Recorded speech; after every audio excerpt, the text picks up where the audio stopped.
goodbye. Hearty force from my eye. If you leave me, sure you miss me. If you fly, you lose something in the sky. Come on, let's dance. We don't have any chance. Give me a kiss, so you know what you're gonna miss. If you fly, you lose something in the sky. Listen to me, the romance leave us free. But needs to be.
Yes, hello. I'm Dr. Reid from the Santa Margarita Institute. I'm sorry, but Mr. Felton is no longer a patient. I know. This is why I'm here. Hello? Anyone?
Good evening. Miss Reid, you already told me at the intercom, and as I already told you, Mr. Felton is no longer a patient at the Scientific Institute.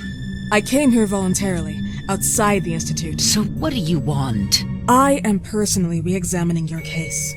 Causes, reagents. I strongly believe there are alternative ways and probably other experiments that are worth a try.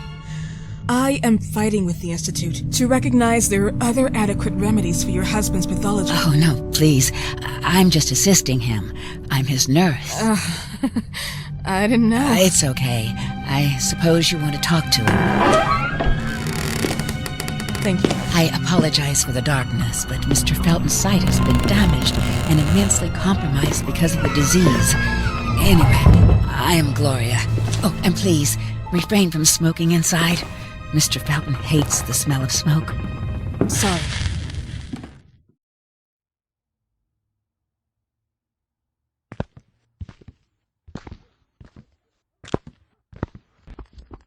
Please, this way. Bad habit. Smoking? Yes, such a shame. You should quit. You have no idea how bad this is for you. Not only for your health, but it's also very expensive. Money and time wasted. I have so much to do every day. I couldn't waste time with such a bad habit. Do you assist Mr. Felton all day? Oh no, from midday to 8 p.m. Then I go back home. I live near here. If needed, he can contact me with a pager, but that's not often. His wife takes care of him when I'm off. What can you tell me about her? I met her just a couple of times. She's usually out or locked in her bedroom when I'm here. Let's say they don't seem to get along. I didn't know.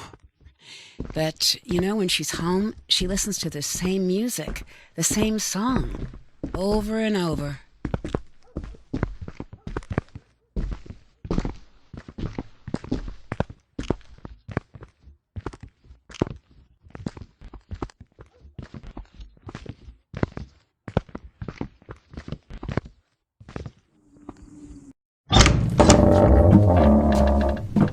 This way, please. Mr. Felton will be here in a few minutes. Okay.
It would be too easy, wouldn't it?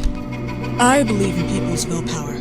Everything else is not God, but an aptitude or mankind's cruelty. This is the kind of fairy tale I prefer at my age. When you're worn out from an incurable disease, you start having some doubts. Why is there so much life in such small but lethal creatures? An arbiter, that's all we need. For what? It's wrong and crazy. It's human nature. That same nature in which we are equals to those ants eating each other. But, pardon me, I forgot my manners. Please, sit down. Dr. Reid, I suppose? Sorry, Mr. Felton. Pleased to meet you. So you already met Gloria? Yes, she let me in. She's a great reference, extremely hardworking, but back to us. I don't recall seeing beautiful doctors like you at the Institute, Dr. Reid. I am flattered, Mr. Felton. I arrived at the Institute just a few months after you left. And you left because? Inadequacy of the sanitary treatments within the structure. That's right. And in a few words? In a few words, they didn't know how to treat my case, and they left me there to die. But it seems that other issues took over. I once or twice refused to go through exams. Mr. Felton, is there anything I can do for you? Oh, Gloria, yes. See if Dr. Reid needs anything. Oh, no. May I offer you a cup of tea or coffee? Espresso? No, thank you. As you wish. How about you, Mr. Felton? No, thank you. I'll keep entertaining our guest. You can go now. Year diagnosed, 1958. Yes, indicatively, some friends and I contracted the disease while traveling to Egypt, and it got worse. In addition to the disease, the first exam showed some inconsistency. Some hormonal deficiency, overdose of non-prescribed drugs, opiates, phenoxyl? Wasn't it recalled in the mid-60s? Doctor, don't you think that nowadays there are ways to obtain drugs without any prescription? I believe so. According to your file, you still receive your disability pension. Even better, it seems that the beneficiary is your wife, Ariana Gallo. Exactly. She's the one who takes care of me when Gloria is off. How about your daughter? My daughter, Celeste, has never come back home. Disappeared. She was adopted, am I right? The investigators confirmed that she intentionally left. They never suspected a kidnapping since there was no ransom request. How about Weeman? Wasn't he a suspect? A flash in the pan, an idiot who brought confusion by sending warnings and threats. And her birth parents? Dr. Reid, young girls often decide to just go. And this is what my daughter decided to do. Jennifer. What did you say? At times, you'd call her Jennifer. No, my Mr. daughter... Felton, what has really happened to your daughter? I just told you. How about the off-the-record version? I am not sure where you're trying to go with this, but I won't tolerate... I don't have the strength for this now. I know you've been trying to forget her, but this picture might help you to. What is this? Where did you get this picture? Isn't she your daughter? Celeste, or as you called her? Jennifer? I asked you a question. Back of the picture says Jennifer. There is no Jennifer! You thought I was stupid, didn't you, Mr. Felton? Do you really think I'd come here without knowing what I'm talking about? Who are you, and why did you come here? Did you come to my home to threaten me with your condescending Threatening tone? you? So maybe I should ask your wife then. She's not home. Seems like she is. Mr. Felton, I just talked to the director of the Institute on the phone. They have never heard of Dr. Reid. She is not what she claims to be. Well, Miss Reid, if that is your real name, your time here has ended. Please, leave my property. Miss Gloria will escort you out. Please follow me. Mr. Felton, please, tell me what you did to your daughter! Good evening. Follow me.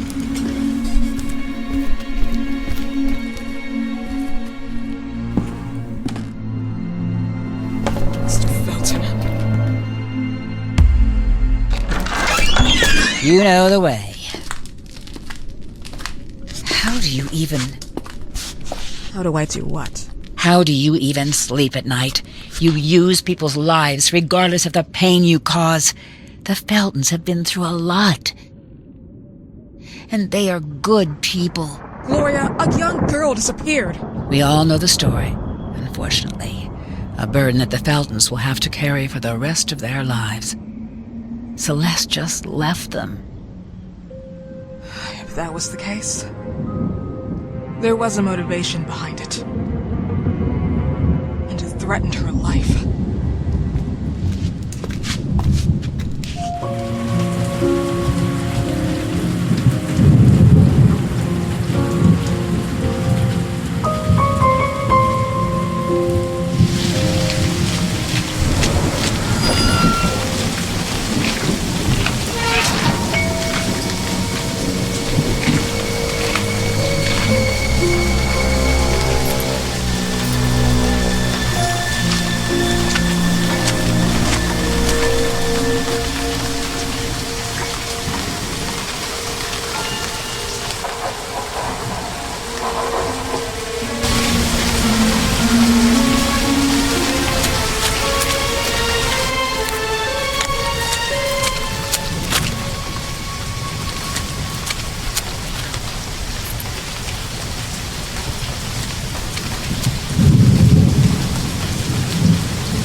cotton slippers and your favorite pipe is your yellow bathrobe with the purple stripe.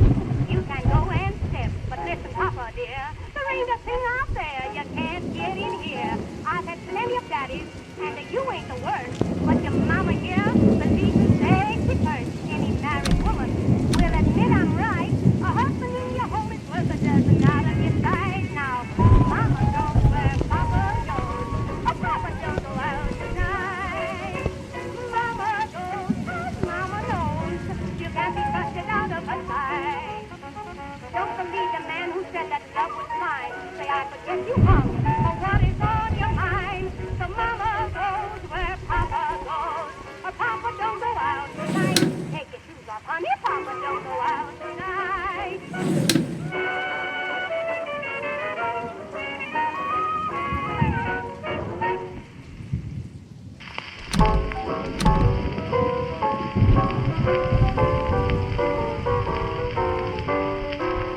I've got the oh-so, you know, feeling caught my sweetest song. I mean, I've got it bad. I've tried to make believe that I'm not sad, not a single soul to cheer me, and I'm so forlorn. No one to hear my cries, unsympathized. Nobody knows but my pillow and me. Nobody knows half the troubles I see. It's my delusion. Life is not a sweet song. It's my conclusion that the whole entire world is long time when I'm smiling, when I ought to be sighing, should be crying for a little bit of sympathy. Lonesome me, I'm trying to make them believe everything is satisfying. Oh, nobody knows but my pillow and me. Nobody knows but my pillow and me. Nobody knows half the troubles I see. It's my delusion. Life is not a sweet song. It's my conclusion that the whole entire world is no time when I'm smiling,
This